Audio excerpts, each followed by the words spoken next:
செங்கல்பட்டு சட்டமன்ற தொகுதி அதிமுக வேட்பாளர் கஜேந்திரன் ஆட்டோவில் சென்று அரசு மறுவாழ்வு இல்லத்தில் உள்ள தொழுநோயாளிகளை சந்தித்து வாக்கு சேகரித்தார்.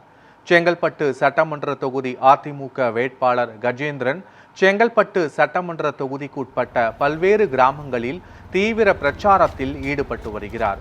இதன் ஒரு பகுதியாக கருநீலம், கொண்டமங்கலம், தென்மேல்பாக்கம், வீராபுரம், அஞ்சூர் ஆகிய கிராமங்களில் பிரச்சாரத்தில் ஈடுபட்டார்.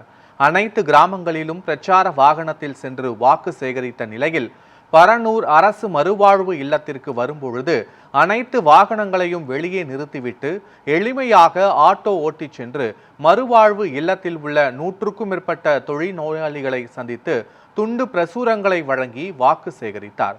அப்போது அங்கிருந்த தொழில்நோயாளிகளின் அரசு மறுவாழ்வு இல்லத்தில் சுத்திகரிக்கப்பட்ட குடிநீர் இல்லை என குற்றச்சாட்டை முன்வைத்தனர்.